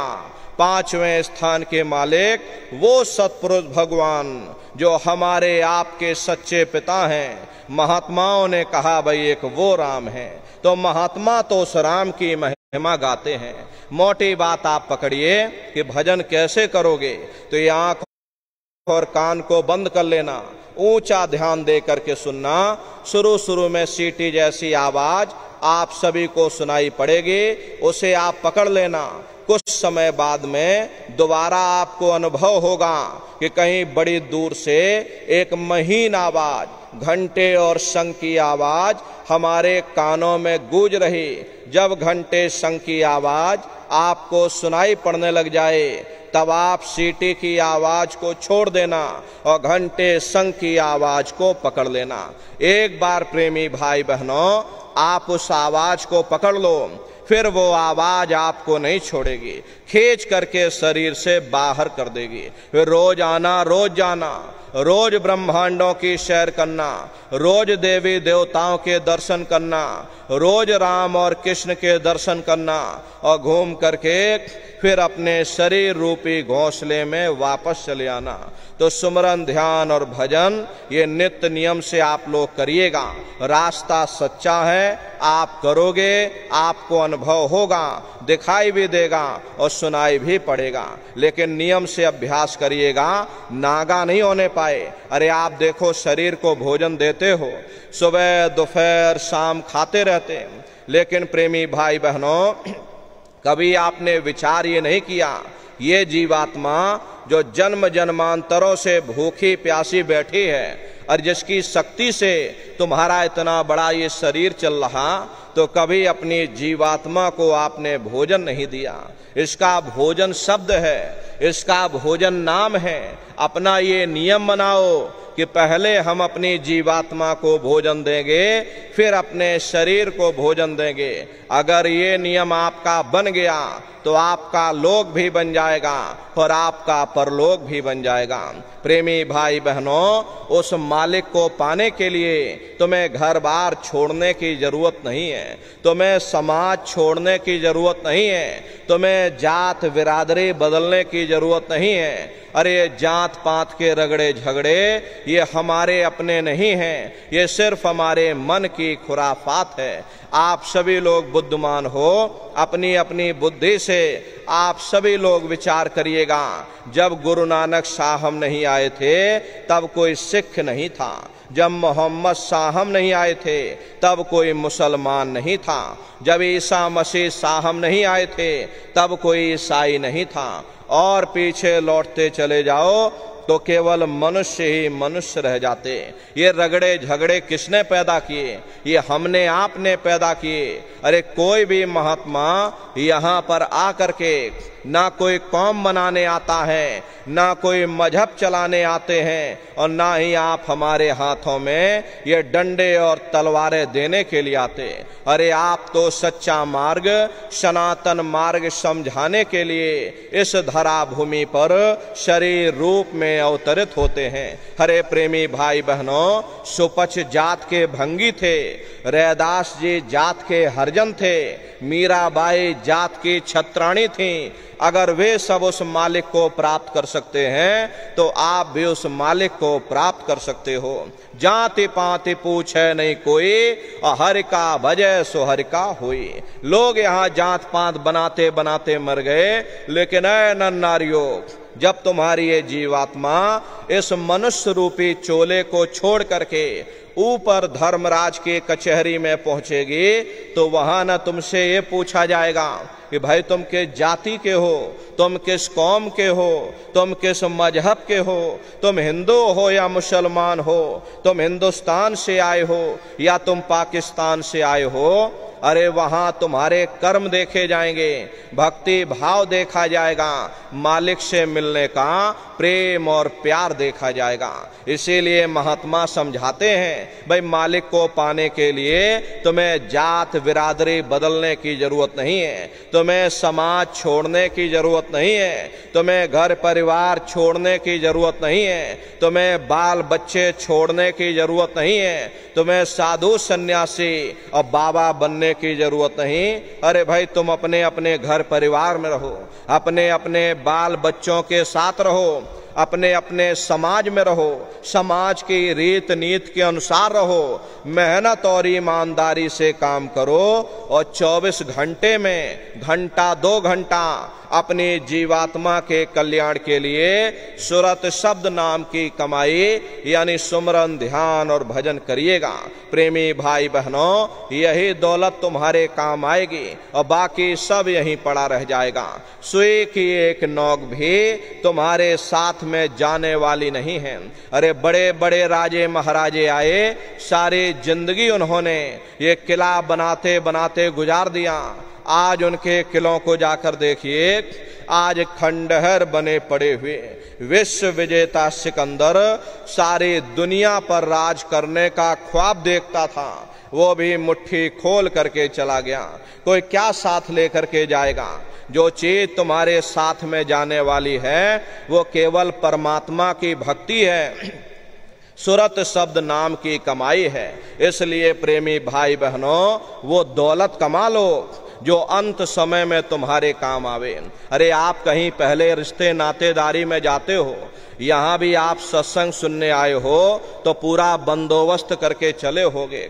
भाई कहाँ पर सत्संग हो रहा, हमको कहाँ जाना है, कैसे जाना है, काय से जाना है, साइकिल से जाना है, मोटरसाइकिल से जाना है या जीप से या बस से जाना है, रास्ते के लिए क्या क्या सामान ले जाना, पूरा बंदोबस्त करके चलते हो।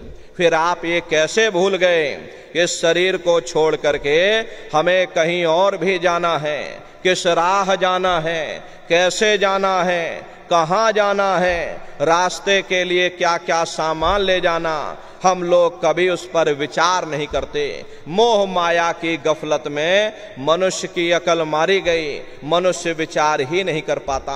इसलिए प्रेमी भाई बहनों, ये चंद श्वासों की पूंजी गिन करके आपको मिली हैं, इसे व्यर्थ में मत गवाओ। अपने कीमती समय और श्वासों की पूंजी को व्यर्थ में बर्बाद मत करो। वो दौलत कमा लो जो अंत समय में तुम्हारे काम आवे, वरना ये समय तुम्हारा निकलता जा रहा, ये श्वासों की पूंजी दिन प्रतिदिन कम होती जा रही।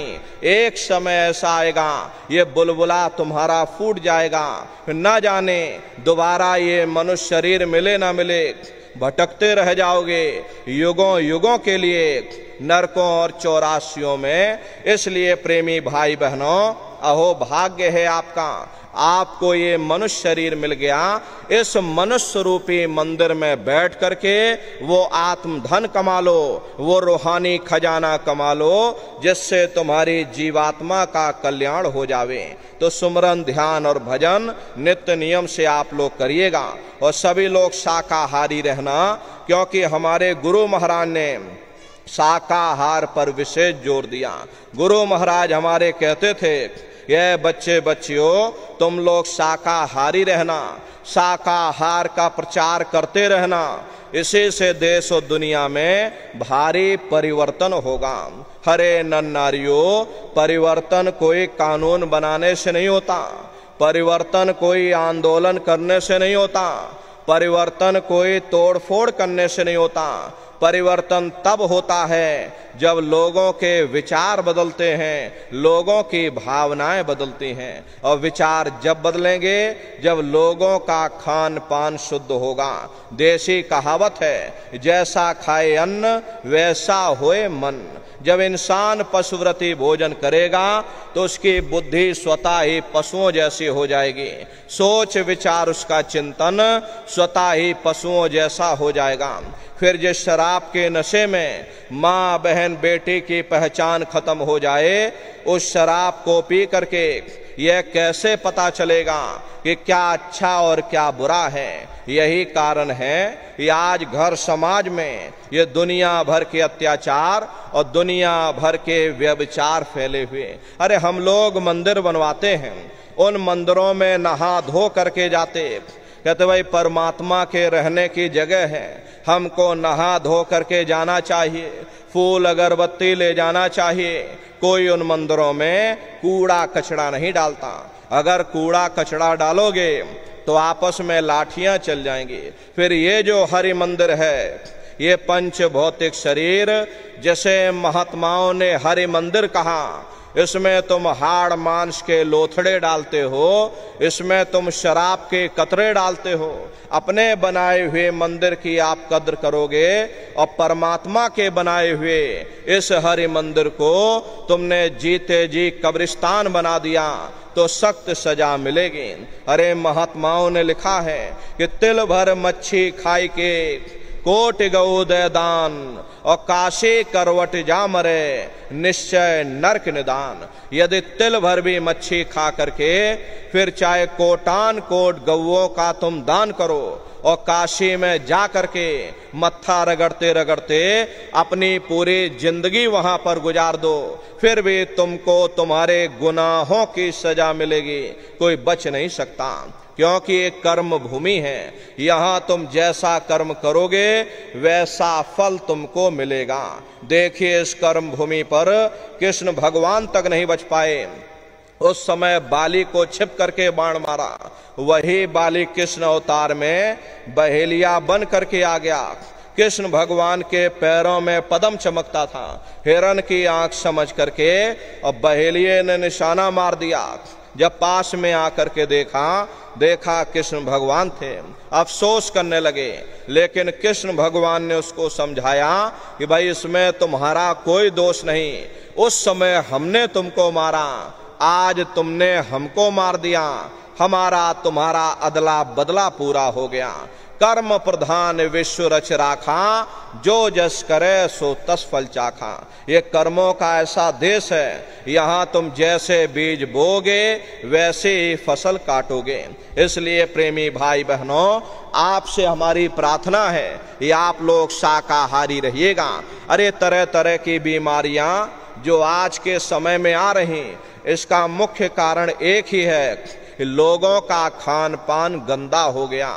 अपनी बुद्धि से आप विचार करिएगा, इंसानों के खून में जब जानवरों का खून मिल जाएगा, इंसानों के अंदर जब जानवरों के कीटाणु पहुंच जाएंगे तो न जानवरों की दवा काम में आएगी और न इंसानों की दवा काम में आएगी। परिणाम क्या होगा? ऐसी महामारियां फैलेंगी। इसलिए प्रेमी भाई बहनों, आपसे हमारी प्रार्थना है कि आप लोग शाकाहारी रहिएगा। कोई ऐसा नशा मत करना जिससे बुद्धि तुम्हारी पागल हो जाए और घर में माँ बहन बेटी की पहचान खो दो। अरे आप अपने आप को कट्टर हिंदू मानते हो, अरे भाई हम कट्टर हिंदू हैं, हमसे बड़ा सनातनी दुनिया में कोई नहीं, हम राम को मानने वाले हैं और हम कृष्ण को मानने वाले हैं।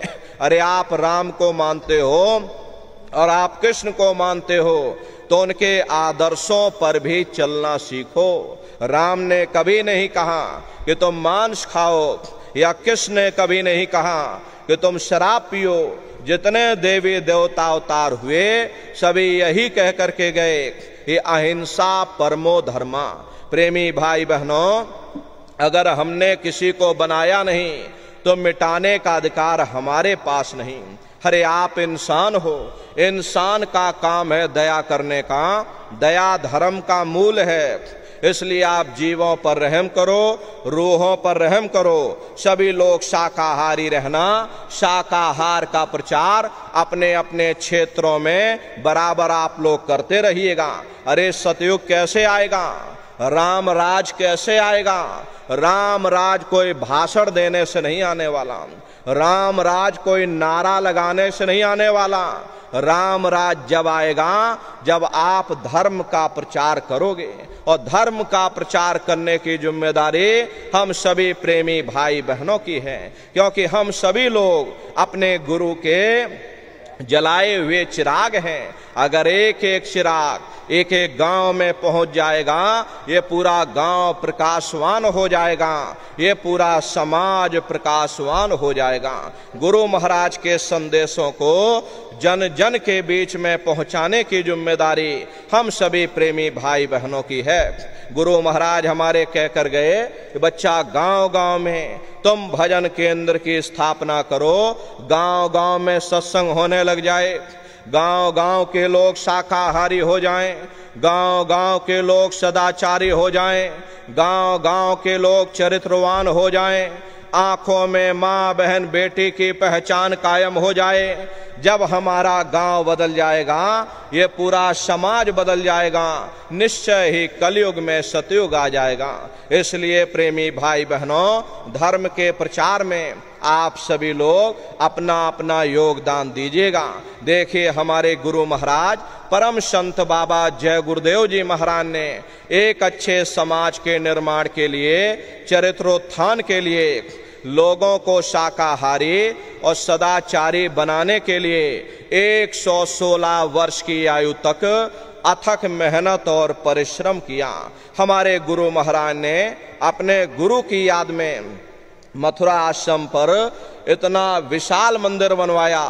गुरु महाराज हमारे कहते थे कि बच्चा, मंदिर का वो देवता वहां पर बैठ करके बरकत बांट रहा, अरे आप लोग आइए, वहां कोई रुपया पैसा नहीं चढ़ाया जाता, कोई चंदा चुटकी नहीं, अरे आप लोग आए, मंदिर के देवता के सामने अपनी एक बुराई को चढ़ा दीजिए। वहां पर बुराई चढ़ाई जाती है कि हम आज से मांस मछली नहीं खाएंगे, हम आज से अंडा शराब का सेवन नहीं करेंगे, हम आज से झूठ नहीं बोलेंगे, हम आज से किसी को धोखा नहीं देंगे। अरे आप अपनी एक बुराई चढ़ा दो, आपकी एक मनोकामना पूरी होगी। ऐसा वरदानी मंदिर गुरु महाराज ने अपने गुरु की याद में मथुरा आश्रम पर बनवाया।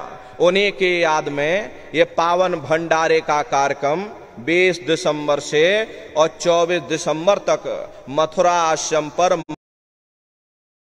मनाया जाएगा। तारीख आप लोग याद रखिएगा, 20 दिसंबर से और 24 दिसंबर तक ये भंडारे का कार्यक्रम होगा। आप सभी प्रेमी भाई बहन भंडारे के कार्यक्रम में सपरिवार सादर आमंत्रित हैं। आप लोग पधारिएगा। आपके रहने ठहरने के लिए वहां टेंट रावटी डेरे लगाए जाते हैं। अलग अलग जिलों के निशुल्क भोजन भंडारे वहां पर बराबर चलते रहते, हजारों हजार की संख्या में बराबर भंडारे चलते रहते। प्रेमी भाई बहनों, देश के कोने कोने से दसियों लाख की संख्या में सत्संगी प्रेमी भाई बहन मथुरा दरबार में पधारते हैं। प्रेमी भाई बहनों, अपना बहुत बड़ा आश्रम है, करीब करीब 10 किलोमीटर के व्यास में अपना आश्रम बना हुआ, वहीं पर ये कार्यक्रम होता है।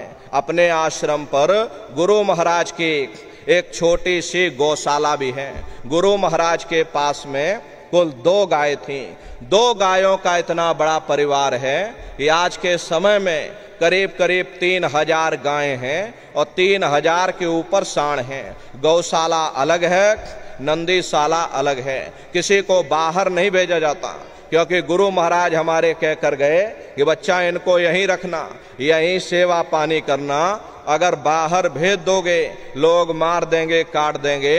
इसीलिए चाहे गाय हो या चाहे बैल हो, हमारे यहाँ किसी को बाहर नहीं भेजा जाता।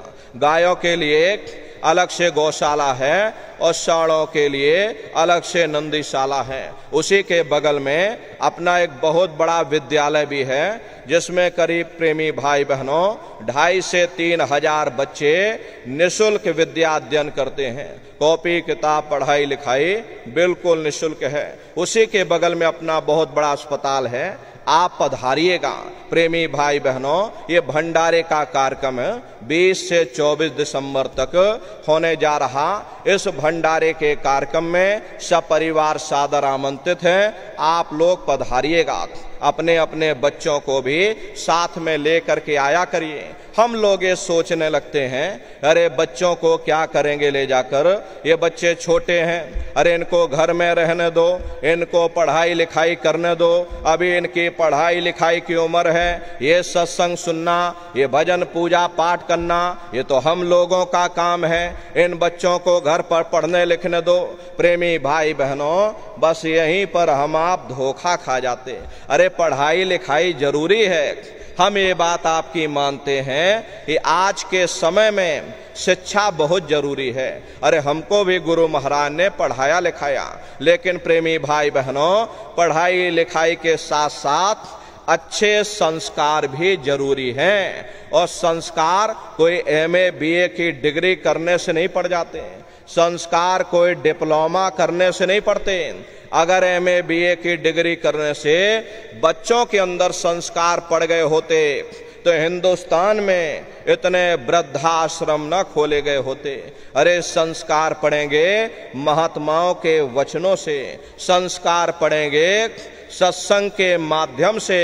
ये बच्चे देश के भविष्य हैं, इन बच्चों के अंदर अच्छे संस्कार डालना ये समय की बहुत बड़ी मांग है। प्रेमी भाई बहनों, आज के समय में बच्चों के अंदर संस्कारों की कमी देखी जा रही, वरना पहले के समय में अकेले माँ बाप अपने 4-4 बच्चों को पाल लेते थे, लेकिन आज के समय में वही 4-4 बच्चे, वही एमए बीए और डिग्री और डिप्लोमा किए हुए बच्चे अपने माँ बाप को रोटी नहीं खिला पा रहे। शादी हो जाती है, घर परिवार बांट करके रख दिया, जमीन जायदाद बांट करके रख दी, चूल्हा चौका बांट करके रख दिया, यहाँ तक कि माँ बाप को भी बांट करके रख दिया। 10 दिन तुम हमारे घर में छोड़ दो और 10 दिन बाद तुम अपने घर में ले जाना। प्रेमी भाई बहनों, ये संस्कारों की बहुत बड़ी कमी है। ऐ माताओं बहनों, ये बच्चे तुम्हारी धरोहर है, ये बच्चे तुम्हारे जीवन की पूंजी हैं। अपनी पूंजी को संभाल करके रखिएगा। इन बच्चों को आप बचपन से तैयार करिए, इनको आप अच्छी शिक्षा देना, इनको अच्छे संस्कार देना, इनको शाकाहारी बनाना, इनको सदाचारी बनाना, इनको चरित्रवान बनाना, और इनको भी तुम राम और कृष्ण बना दो। यही बच्चे बड़े होकर के माँ बाप का नाम रोशन करेंगे, घर और समाज का नाम रोशन करेंगे। इसलिए प्रेमी भाई बहनों, अपने अपने बच्चों के साथ इष्ट मिष्ट परिवार वालों के साथ आप सभी प्रेमी भाई बहन भंडारे के कार्यक्रम में सब परिवार सादर आमंत्रित हैं। आप लोग पधारिएगा। इसी के साथ देखो प्रेमी भाई बहनों, इस काफले का ये समापन इस पावन धरती पर हो रहा। गुरु महाराज की दया कृपा से 32 दिवसीय काफला आपके राजस्थान की धरती पर भीलवाड़ा जिले में करीब करीब हमारे 32 कार्यक्रम थे। तो प्रेमी भाई बहनों, गुरु महाराज की दया कृपा से बहुत बड़ा जागरण भीलवाड़ा की धरती पर हुआ। उसके बाद आपके यहाँ पर गुरु महाराज की दया कृपा से ही इस नई भूमि पर गुरु महाराज की दया से आज इसका समापन हो रहा। ये भी आपका ही आश्रम है, यहाँ पर अभी शिलान्यास किया जाएगा और गुरु महाराज की दया कृपा से बराबर यहाँ 11 तारीख को मासिक सत्संग होता रहेगा। अड़ोस पड़ोस में जितने प्रेमी भाई बहन रहते हैं, 11 तारीख को मासिक सत्संग यहाँ पर आपके यहाँ हुआ करेगा। बराबर आप लोग आते जाते रहिएगा। ये आपका आश्रम गुरु महाराज की दया कृपा से दूदू जिले में बन करके तैयार हो जाएगा। बगल में ये अपना पेट्रोल पंप भी है, मालिक की दया कृपा से इसका भी उद्घाटन हो गया। अब इसका शिलान्यास यहाँ पर हो जाएगा और इसका निर्माण कार्य शुरू हो जाएगा। बराबर 11 तारीख को, हर महीने की 11 तारीख को यहाँ पर कार्यक्रम होगा। यहाँ के जिम्मेदार प्रेमी भाई बहन हैं, आप लोग ध्यान रखिएगा। हर महीने 11 तारीख को यहाँ पर सत्संग होता रहे, इसका आप लोग विशेष ध्यान रखिएगा। प्रेमी भाई बहनों, हमारे साथ में चलने वाले काफले में सभी प्रेमी भाई बहन विभिन्न विभागों में चल रहे, जैसे कि हमारे साथ में प्रचारक लोग चल रहे, उन्होंने अपना बड़ा योगदान दिया, अपना घर द्वार छोड़ करके और साथ में चल रहे महीने भर से भंडारे के सेवादार हैं, उनका भी बहुत बड़ा योगदान रहा। लाउड स्पीकर के सेवादार हैं, बिजली विभाग के सेवादार हैं और अन्य विभागों के जितने भी सेवादार हैं, और हमारे साथ में युवा संगठन के बच्चे भी चल रहे, बहुत बड़ी सेवा उन्होंने की। साथ में जितने सेवादार चल रहे, ड्राइवर भाई बंधु चल रहे, जितने भी प्रेमी भाई बहन इस काफले में चल रहे थे, आप सभी को बहुत बहुत साधुवाद है। आपने एक अच्छे काम में गुरु महाराज के मिशन को आगे बढ़ाने के लिए इस आध्यात्मिक वैचारिक जन जागरण में अपना योगदान दिया। इसके लिए आप सभी प्रेमी भाई बहनों को बहुत बहुत साधुवाद है। राजस्थान के सभी प्रेमी भाई बहन, उन्होंने भी अपना अपना योगदान अपनी अपनी क्षमता के अनुसार भीलवाड़ा जिले में आकर के दिया। उन्होंने जो योगदान दिया, इसके लिए आप सभी प्रेमी भाई बहनों को बहुत बहुत साधुवाद है। इसी तरह से प्रेमी भाई बहनों, एक एक जिले को हम चिन्हित करेंगे। इसके बाद जब भी मौका मिलेगा, सीकर की धरती पर 1 या 1.5 महीने के लिए प्रवास करेंगे और वहां पर सघन कार्यक्रम होगा। उसकी तैयारी आप सभी प्रेमी भाई बहन करिएगा। इसके लिए अभी 17 तारीख को 17 तारीख को मीटिंग सीकर आश्रम में रखी जाएगी। तो सभी प्रेमी भाई बहन 17 तारीख को सीकर आश्रम पर पहुंचिएगा। एक अच्छी रूपरेखा बन जाएगी और सभी लोग अपनी अपनी जिम्मेदारियों को उठा लेंगे। फिर रूपरेखा जब बन करके तैयार हो जाएगी, उसके बाद हम आपको समय दे देंगे और फिर सघन कार्यक्रम सीकर की धरती पर होगा। उसके बाद आपके अजमेर में भी कार्यक्रम होने हैं। तो पहले सीकर में होगा, फिर उसके बाद अजमेर में होगा, फिर आपके नागौर में होगा, फिर टोंक में होगा। इसी तरह से बराबर ये अभियान चलता रहेगा और ये सघन कार्यक्रम होंगे। अब इस तरह से सघन कार्यक्रम जब हो जाएंगे तो गांव गांव में गुरु महाराज का संदेश जन जन के बीच में पहुंच जाएगा। यही योगदान हम प्रेमी भाई बहनों का रहे कि हम सभी लोग गुरु महाराज के मिशन को अपने अंतिम समय तक, अपने अंतिम श्वासों की पूंजी तक गुरु महाराज के मिशन को आगे बढ़ाने में लगे रहें। हम सभी लोग अपने दरबार के साथ जुड़े रहें, गुरु महाराज के चरणों में झुके रहें और हम सभी लोगों पर गुरु महाराज दया कृपा बरसाते रहें। हम सभी प्रेमी भाई बहन अपने मालिक के दरबार में आते जाते रहें। हमारा लोक और परलोक बने, हमारा सुमरन ध्यान बने। इन्हीं शुभकामनाओं के साथ आप सभी प्रेमी भाई बहनों को बहुत बहुत साधुवाद हैं। कहने सुनने में यदि हमसे कोई गलती हुई हो, अरे हम तो छोटे हैं। आप सभी लोग, हमारी माताएं बहनें, बूढ़े बुजुर्ग, हमको छोटा समझ करके आप सभी प्रेमी भाई बहन हमको प्रेमी भाई बहनों माफ करिएगा। बोलो जय गुरुदेव, जय गुरुदेव। भाई बहनों, अभी इसके बाद में आप सभी लोग ऐसे मत जाइएगा। अभी हम नीचे उतर जाएंगे, बारी बारी से आप लोगों से मिल भी लेंगे और भोजन प्रसाद लेकर के तब आप लोग अपने अपने घरों की तरफ पधारिएगा। सत्संग का प्रसाद, समापन का ये प्रसाद आपको यहीं पर मिल जाएगा। बैठ करके सभी लोग भोजन प्रसाद करके तब आप लोग अपने अपने घरों की तरफ पधारिएगा। अब आप सभी लोग खड़े हो जाइए। सभी लोग खड़े हो करके मालिक के पावन नाम का सभी प्रेमी भाई बहन प्रेम के साथ में उच्चारण करिए। बोलो जय जय गुरुदेव, जय गुरुदेव, जय गुरुदेव, गुरुदेव, जय गुरुदेव। जय गुरुदेव जी महाराज का कहना है शाकाहारी रहना है, खाने से होगी भलाई, साग सब्जी दूध मलाई, खाने से हुए खराब, अंडा मछली मांस शराब, हाथ जोड़ कर विनय हमारे हो जाए सब शाकाहारी। जी की अर्जी है, आगे आपकी मर्जी है। जय गुरुदेव जी महाराज का कहना है शाकाहारी रहना है। गुरुदेव, जय गुरुदेव, जय गुरुदेव। प्रेमी भाई बहनों, अब पूज्य महाराज जी आप सब से मिलने के लिए मंच के नीचे आ रहे हैं। भाई लोग थोड़ा धीरज रखेंगे। पहले बहनों माताओं को मिलने का अवसर दे देंगे। पीछे से आए, गद्दा आगे खिसका दो, गद्दा। आपके बीच में पूज्य महाराज जी मिलने के लिए आ रहे हैं। बहनें माताएं पहले आएंगी। अपने दाहिने खिसकते जाइए, बाईं तरफ से रास्ता खुला हुआ है।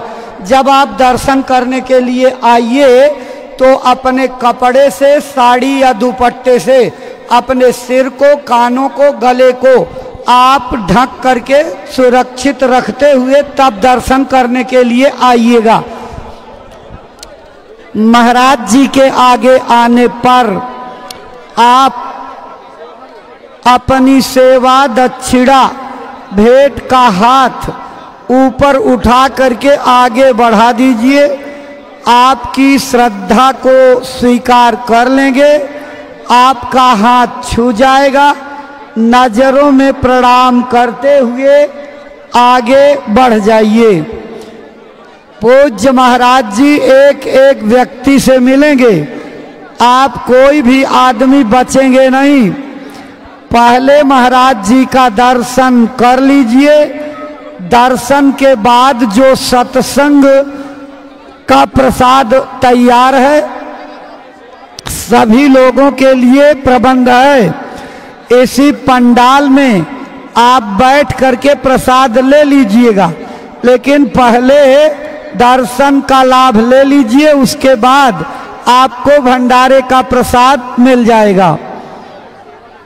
जैसा पूज्य महाराज जी ने आज सत्संग में घोषणा कर दी है, यहाँ जय गुरुदेव आश्रम की स्थापना होगी और पूज्य महाराज जी आज की तारीख में इसका भी शिलान्यास कर देंगे। जिस तरह से पेट्रोल पंप का उद्घाटन हुआ है, उसी तरह से